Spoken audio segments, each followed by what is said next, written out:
Hi everyone, my name is Alessandro Bartoloni. I work for the Italian Institute of Nuclear Physics in the Roma Sapienza division. It is my pleasure today to give a talk on an ongoing research in the alpha magnetic spectrometer research group that has been done in collaboration with other researcher, in particular with Lidia Strigari from University Hospital of Bologna, with Feitan, master degree student in space engineering in the Technical University of Berlin, and Fen Tang, neuroscientist from National University of Singapore. Let me share the screen, and doing that also let me thank the organizer, give me the opportunity to give this talk. The research is about the radiobiological implication of solar flare, but today I will give you some information on activity started from this main topic, that is about the development of ontology. Perché questo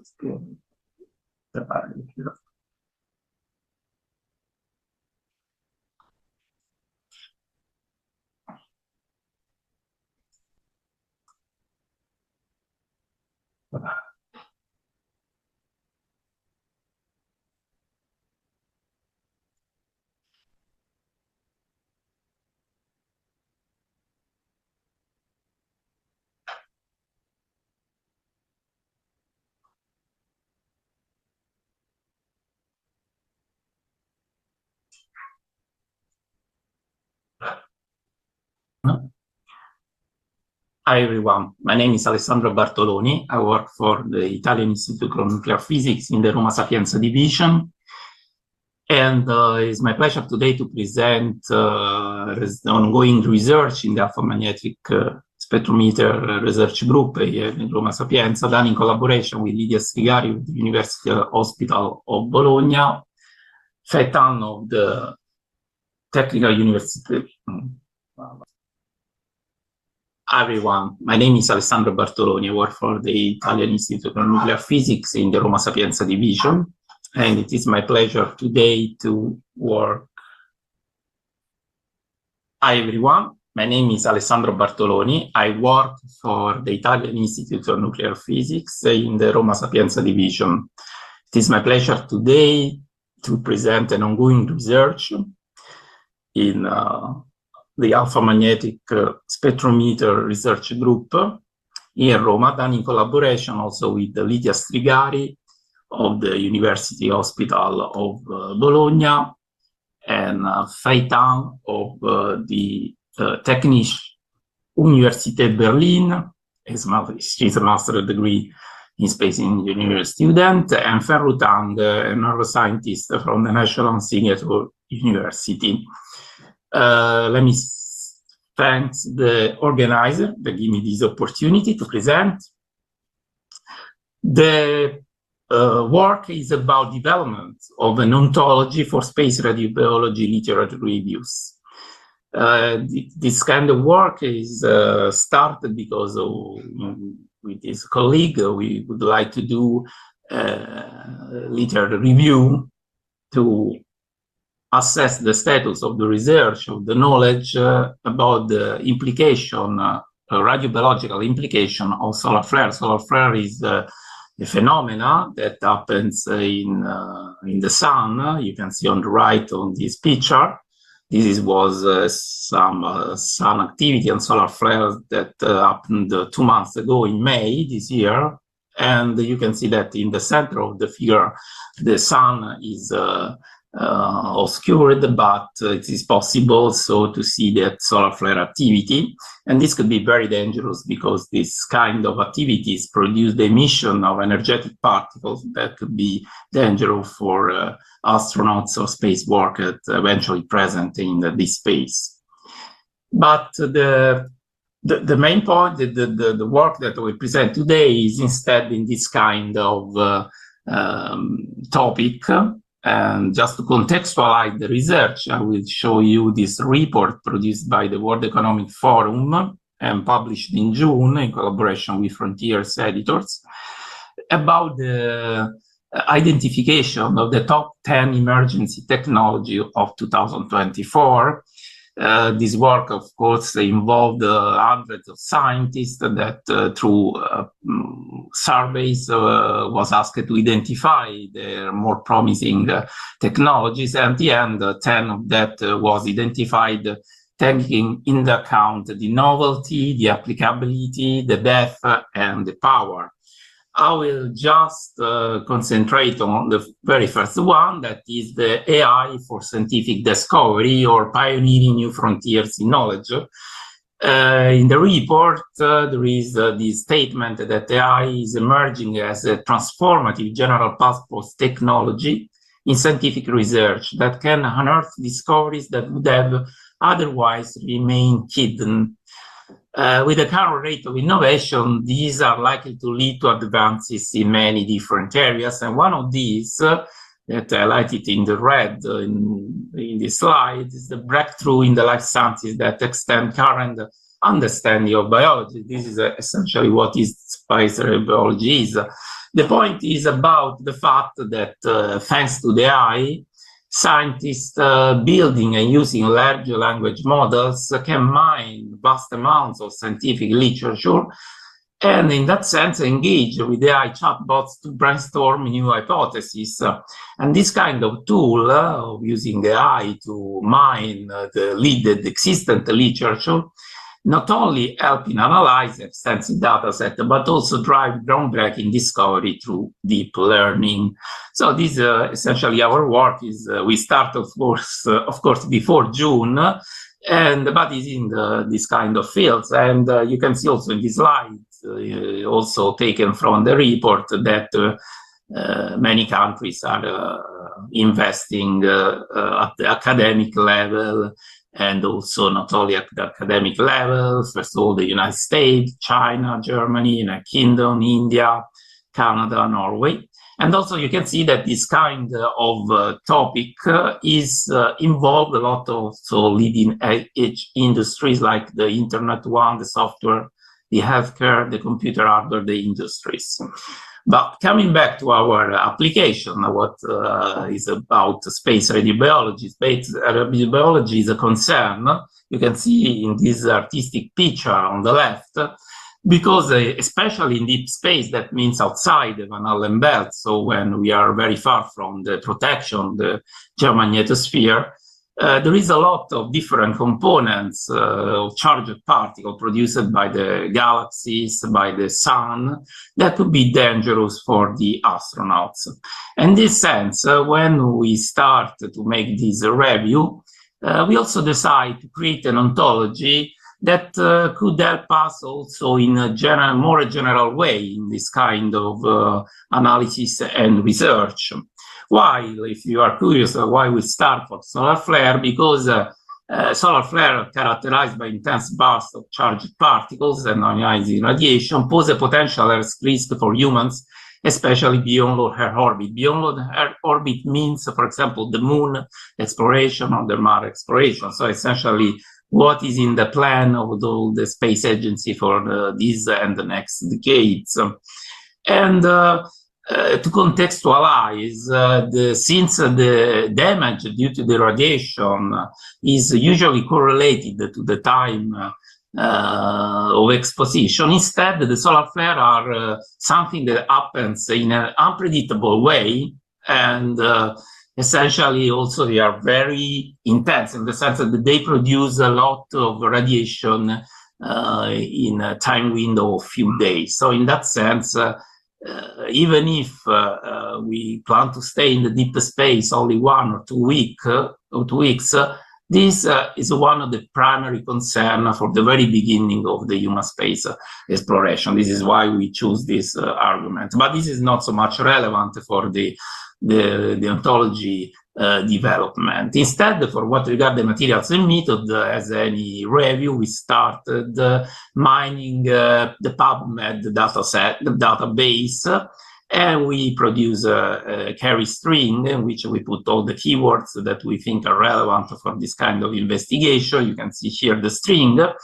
And the idea was that, of course, it could be also very, very interesting to do, since the beginning, something that could be of help also in the future, or in updating this review, but also to produce new one, or to update old one, always in the same kind of topics.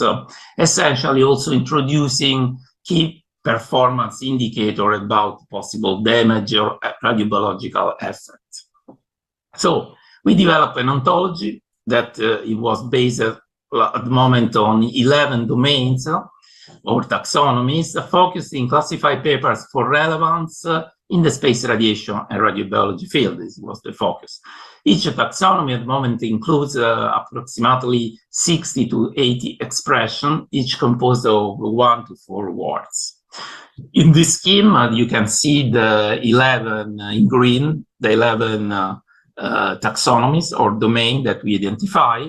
There is also an intermediate layer in orange, in which that we use it only to improve the efficacy of the presentation, because this just to classify at the higher level the different domain. For example, we have the study approach. In the study approach, the taxonomy are computational, mechanistical, and phenomenological models, or the distinction between space mission with respect to Earth-based study. So then there is something related to medicine. We have essentially 2 domains that are the study type, the very typical of each clinical study, the in vivo, in vitro, in silico type of study or investigation. And of course, what very important is the health effect, in the sense that the radiation could be effect on different organ of the human body or system of the human body. Then there is the radiation. Radiation, we regard the space weather, because in a sense the sun produces something that is not only charged particle, and usually the whole domain of the effect in the heliosphere due to the activity of the sun is referred as space weather. And also the solar event that try to classify the different kind of emission of phenomena that generate emission of particles. And last but not least, the radiation quality. Radiation quality is something very important for space radiation, because there is in space radiation different types of particles, from very elementary particles like electrons or protons up to heavy nuclei like iron, carbon, and so on. And of course, the effect in the sense quality on the biological matter is completely different.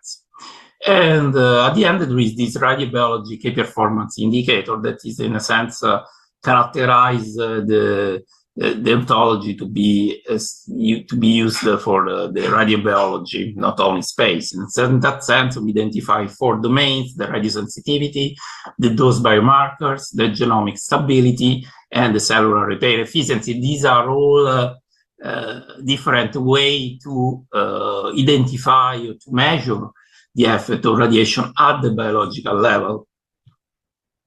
Also, there is an R script that we developed to implement this ontology.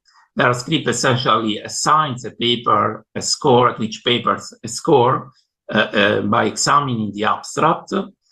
And the algorithm calculates, of course, the score based on the frequency of the expression defined in the taxonomies, dictionaries, giving more relevance to longer expressions. In parallel, we did a check of consistency of the algorithm done by the authors by classifying with a yes or no the relevance of each one of the papers that was identified by the PubMed search string. And also we was able to identify a threshold of relevance for the score, so that we identify a threshold that has been used to select the papers that could be relevant for the argument that we are looking for. At the moment, we did a check on some subset of the most appropriate article, and we use it to verify the cutoff of the previous score. So this is why, for example, there is this collaboration with the neuroscientist of the National University of Singapore, because we use the papers that was identified by the PubMed search that are related to the effects on the central nervous system. And you can see here that we identify a threshold of 10, and we check the consistency that all the paper that was in this kind of particular relevance that have a score more higher than 10 was effectively relevant for our interest, while the others was not. And there is just some exception that we use to tune better the dictionaries and weights in the algorithm. For example, you can see here this paper that essentially was related only to the examine the effect of microgravity. That is something that also as a potential risk for space exploration, because it is not only radiation, but also some effects on the health of the astronaut due to the low gravity environment in which they stay for a long time. But in this case, this is not relevant for our work. So the results then was to identify 967 papers.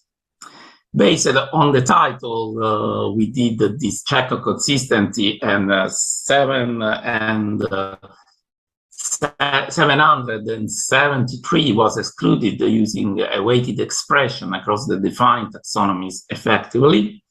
And then we use this ontology and their script to do something that was related to the review that we would like to do, that is about the space weather and solar event. So essentially, we produce a query to use in their script to select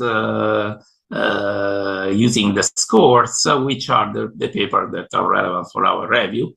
And this was identified 25 papers having a score between 21 and 142 that effectively are relevant for this kind of application. So at the moment, of course, we are proceeding in two directions. From one side, we are going ahead with producing and we would like to publish the review.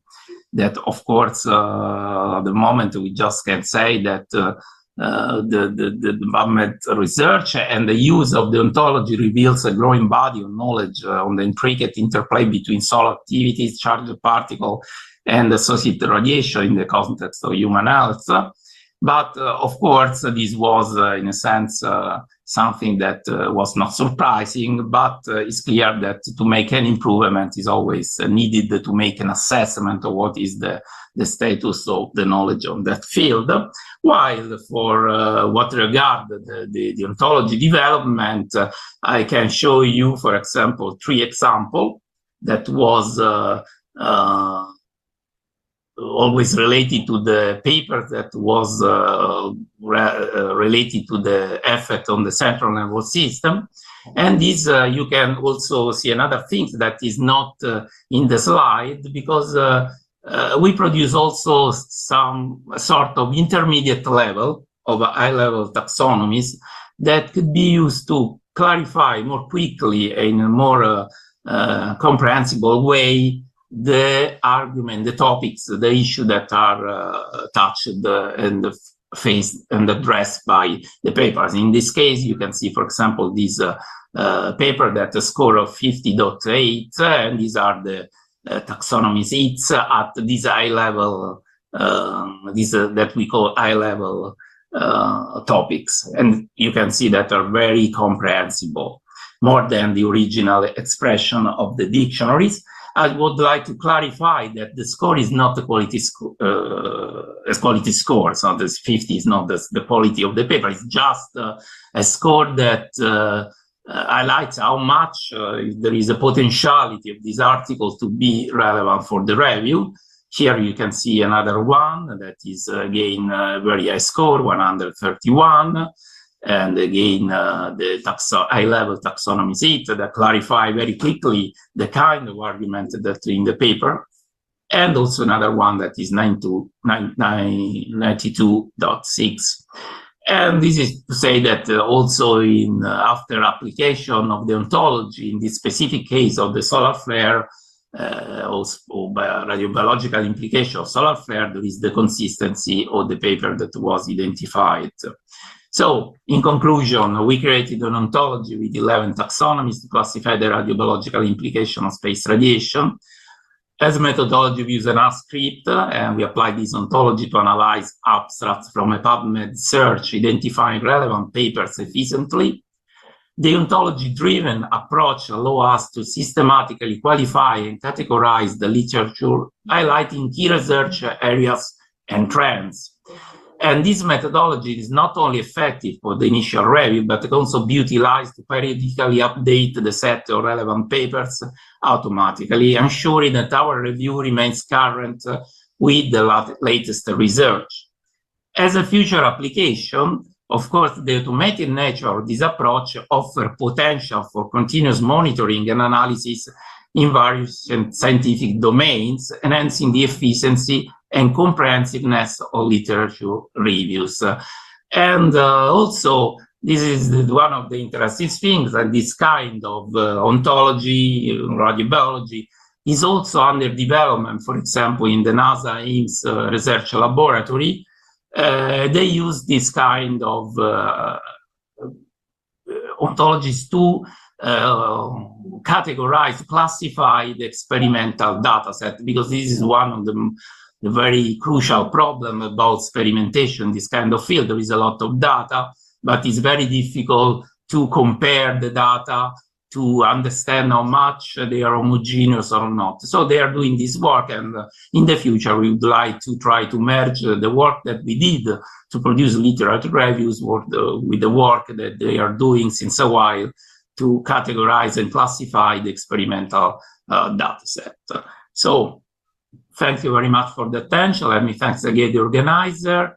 This is my email address if you want to contact me. And also this is the website with the activity done in the MS INFN Roma Sapienza University Research Group.